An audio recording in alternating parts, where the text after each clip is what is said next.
Praise the lord. ఈరోజు దేవుని వాగ్దానము, మీరు పూర్వమందు చీకటి అయి ఉంటిరి, ఇప్పుడైతే ప్రభునందు వెలుగై ఉన్నారు. ఎఫెసీలకు రాసిన పత్రిక 5వ అధ్యాయము 8వ వచనము. సహోదరి సహోదరులారా, ఈ వచనం విశ్వాసుల జీవితంలో జరిగిన మార్పును సూచిస్తుంది.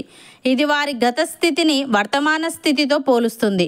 గతంలో వారు చీకటి అయి ఉన్నారు, ఇప్పుడైతే ప్రభువునందు వెలుగై ఉన్నారు. ఇది యేసుక్రీస్తులో విశ్వాసం ద్వారా సాధ్యమైంది. చీకటి అంటే పాపం, అజ్ఞానం లేదా దేవుని నుండి విడిపోయిన జీవితం. వెలుగు అంటే నీతి, సత్యం మరియు దేవునితో సంబంధం. ప్రభువునందు అనే పదం ఈ మార్పు యేసుతో సంబంధం ద్వారా మాత్రమే సాధ్యమని నొక్కి చెప్తుంది.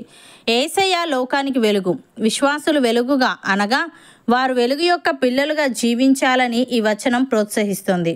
పౌలు గతంలో సౌలు అని పిలువబడినవాడు, క్రైస్తవులను హింసించేవాడు.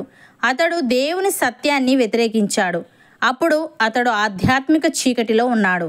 అందుకే దేవుని ఉద్దేశాన్ని అర్థం చేసుకోలేకపోయాడు. అయితే దమస్కు మార్గంలో యేసయ్య అతన్ని దర్శించాడు. ఒక గొప్ప వెలుగు అతన్ని చుట్టుముట్టింది. ఈ సంఘటన అతని జీవితాన్ని మార్చింది. అతడు అంధుడై 3 రోజుల తర్వాత దృష్టి పొంది క్రీస్తు కోసం ఒక గొప్ప అపోస్తలుడయ్యాడు. అతడు ప్రభువునందు వెలుగయ్యాడు. దేవుని సత్యాన్ని ప్రకటిస్తూ ఇతరులను క్రీస్తు వైపు నడిపించాడు. మగ్దలేని మరియ గతంలో 7 దయ్యాలచే బాధపడిన స్త్రీ. ఈ స్థితి ఆధ్యాత్మిక మరియు భౌతిక అంధకారాన్ని సూచిస్తుంది. ఆమె జీవితం బాధ మరియు విముక్తి లేని స్థితిలో ఉంది.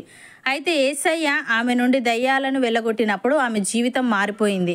ఆమె యేసు యొక్క శిష్యురాలై ఆయనను అనుసరించింది మరియు ఆయన పునరుత్థాన సమయంలో మొదటి సాక్షిగా నిలిచింది. ఆమె జీవితం ప్రభువునందు వెలుగుగా మారింది. ఆమె దేవుని ప్రేమను మరియు రక్షణను ఇతరులకు తెలియజేసింది. జక్కయ్య ఒక పన్ను వసూలుదారుడు. అతడు ప్రజలను మోసం చేసి స్వార్థంతో జీవించాడు. అతని జీవితం లోభం మరియు అన్యాయంతో నిండిన చీకటిలో ఉంది. అయితే యేసయ్య అతని ఇంటికి వచ్చినప్పుడు జక్కయ్య హృదయం మారిపోయింది. అతడు తన సగం సంపదను పేదలకు ఇచ్చాడు మరియు తాను మోసం చేసిన వారికి 4 రెట్లు తిరిగి ఇచ్చాడు. అతడు ప్రభువునందు వెలుగుగా మారాడు, నీతి మరియు దాతృత్వంతో జీవించాడు. ప్రియులారా, ఈ ఉదాహరణలు దేవుని కృప ఎలా పాపం, భయం మరియు అజ్ఞానం నుండి విముక్తి చేసి నీతి, ప్రేమ మరియు ఉద్దేశంతో నిండిన జీవితాన్ని ఇస్తాయో, వెలుగు యొక్క పిల్లలుగా నడవడం అంటే ఏంటో తెలియజేస్తున్నాయి. కాబట్టి మన జీవితం ఇతరులకు వెలుగుగా మార్గదర్శకంగా ఉండులాగున మన మాటలు, క్రియలు ప్రేమ చూపే తీరుతో మనము ప్రభువునందు వెలుగుగా జీవించాలి. మన జీవితం దేవుని సత్యంతో, నీతితో, ప్రేమతో నిండి ఉండాలి. భక్తుడు ఈ విధంగా అంటున్నాడు: ప్రియులారా, మొదటి నుండి మీకున్న పూర్వపు ఆజ్ఞనే గాని క్రొత్త ఆజ్ఞను నేను మీకు వ్రాయటలేదు. ఈ పూర్వపు ఆజ్ఞ మీరు వినిన వాక్యమే, మరియు క్రొత్త ఆజ్ఞను మీకు వ్రాయిచున్నాను. చీకటి గతించుచున్నది, సత్యమైన వెలుగు ఇప్పుడు ప్రకాశించుచున్నది గనుక అది ఆయన యందును మీ యందును సత్యమే. వెలుగులో ఉన్నానని చెప్పుకొనుచు తన సహోదరుని ద్వేషించువాడు ఇప్పటి వరకును చీకటిలోనే ఉన్నాడు. తన సహోదరుణ్ణి ప్రేమించువాడు వెలుగులో ఉన్నవాడు, అతని యందు అభ్యంతర కారణం ఏదీ లేదు. తన సహోదరుని ద్వేషించువాడు చీకటిలో ఉండి చీకటిలో నడుచుచున్నాడు. చీకటి అతని కన్నులకు గ్రుడ్డితనము కలుగజేశాను గనుక తానెక్కడికి పోవచ్చున్నాడో అతనికి తెలియదు అని. సహోదరి సహోదరులారా, మేము ఆయన వలన విని మీకు ప్రకటించు వర్తమానమేమనగా, దేవుడు వెలుగై ఉన్నాడు, ఆయన యందు చీకటి ఎంత మాత్రమునూ లేదు. ఆయనతో కూడా సహవాసము గలవారమని చెప్పుకొని చీకటిలో నడిచిన ఎడల మనం అబద్ధమాడుచు సత్యమును జరిగింపకుందుము. అయితే ఆయన వెలుగులోనున్న ప్రకారము మనమును వెలుగులో నడిచిన ఎడల మనము అన్యోన్య సహవాసము గలవారమై ఉందుము. అప్పుడు ఆయన కుమారుడైన యేసు రక్తము ప్రతి పాపము నుండి మనలను పవిత్రులనుగా చేయును.